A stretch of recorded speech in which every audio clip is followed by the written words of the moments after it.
It was really, really good. I know you don't like compliments, but no, I do. Great. Well, with stuff that I'm not sure about. So yeah, to hear that it was. No, I was blown away, and also just this actually plays in the catacombs too. Lately, I've been like, something shouldn't be too long. Mm-hmm. You either say, "Man, I wish there was more," or "I wish this was over," and there's nothing in between. Yeah, it was such a well-timed. Such a big stretch too. You got just all these guys yelling at each other up there. It was amazing. No, people going like, "Oh my God, you really made this Dave Moss guy like you really made it your own and everything." I was like, everybody I grew up with talked like that, and I keep saying, if you actually want me, tap into? If you want me to act, to have me play as a fucking laid back surfer from San Diego, then I would like that. That would be like, but you want me to play some guy that's fucking wound up in saying the wrong things. But what I do like about.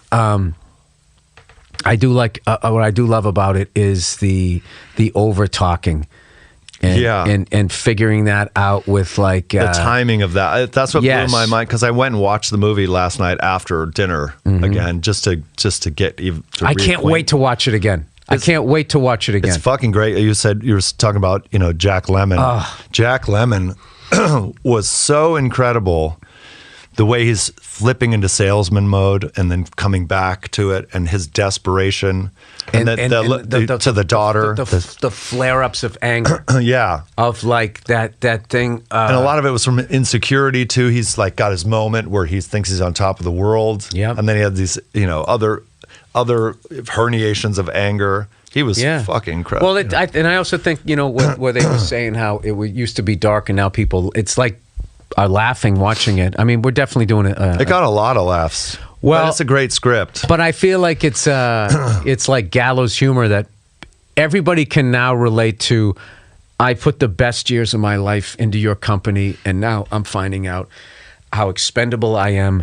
Absolutely. And I don't mean anything to you. Yeah, and why did I? Yeah. Yeah, like you're throwing me out like, an old yesterday's newspaper. Yeah. And like, what did my life mean? And also to have that done to you by somebody younger. Yeah.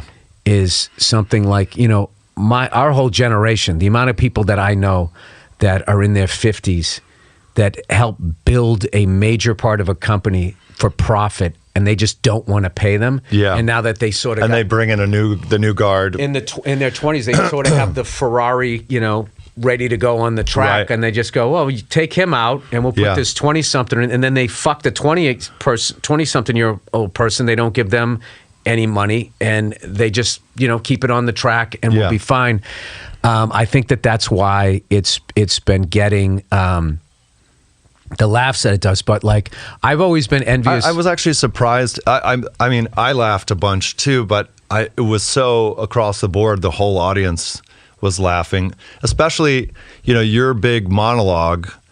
What is great is that you guys are talking over each other. And Michael McKean is so good in and how he holds back on these beats, but the way you're trying to convince him to break into the office. Oh, yeah. And did I say that? Whole two salesmen trying to sell each other. Here's the other thing, is I come out and my character says all of this, racist shit right in the beginning. So the crowd doesn't like me. Oh, yeah. And, there was some stuff that they had taken out of the play a long time ago, and now they put it back in because it was like, in different periods of time, it was considered like too harsh. But I feel like there's enough time separated now that you're like, wow, this is how boorish people... Yeah, this is who this guy is. I don't like the taking of stuff out. I don't think whitewashing it makes it any better. It's like you're supposed to dislike your character. He's the biggest dick in the room. Yes, but the thing, in the beginning when I was doing it, I was sort of rushing through that a little bit because people were pulling back. And then I think I was... And when I was first doing it, there was an element of me apologizing for this guy. And then I finally figured, I was like, no, I have to be this guy. You're supposed to hate this guy.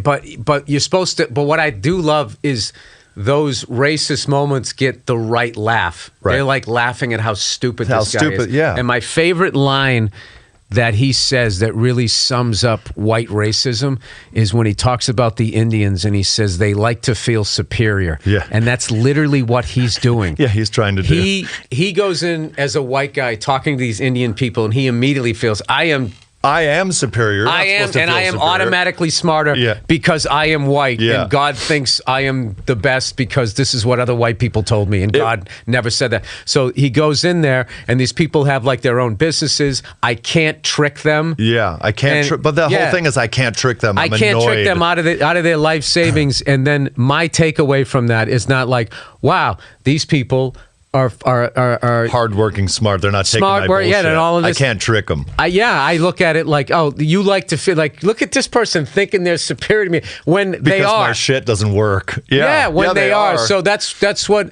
Like I had been doing that line, for like a month, and I just knew I'm like, there's something fucking more to this than I'm not, and I finally had to like think like, why is he saying, And then it's... So are you enjoying the nuance? You were talking the other day that there were times that you guys are, because you've been doing it, that you're playing it a little different for each other. So are you enjoying the nuance part of it the most?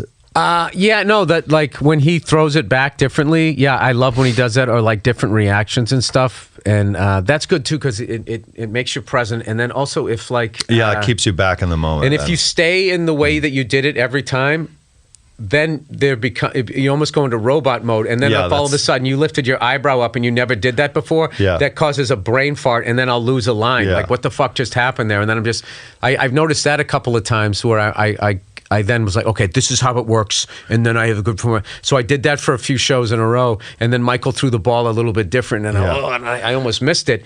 And I was like, all right, dude, you can't do that. You got to make sure every time. So I've been using like different things to kind of motivate, every night to be this upset about Mitch and Murray.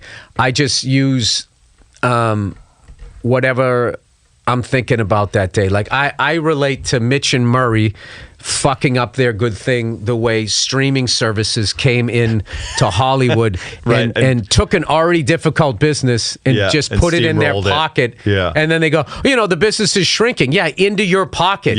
Like how much, like it's like... Because now they own everything. The greed. They buy the greed it off of you and the coldness. You get nothing. And the coldness of it.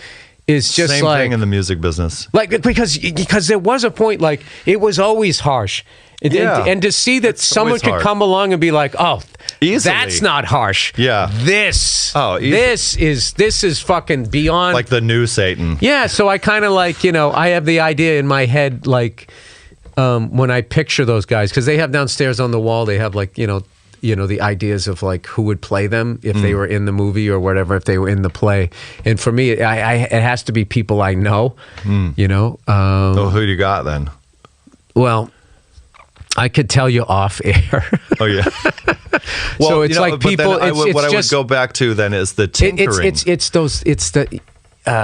Those people that are like, they're just in a position of power and they don't handle it well. And you just see who the fuck they are, and they're sitting across from that. And it's what's funny to me though is how I maintain my composure. It's like, oh, this guy thinks he's driving the bus, and it's just like we're all in show business. We're all in the hood, hanging onto the hood ornament like fucking Indiana Jones. And eventually that breaks off, and you go underneath. It's like the thing that you're helping to build.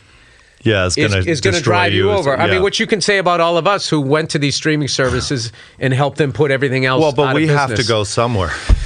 I know. But we should have seen what they were doing.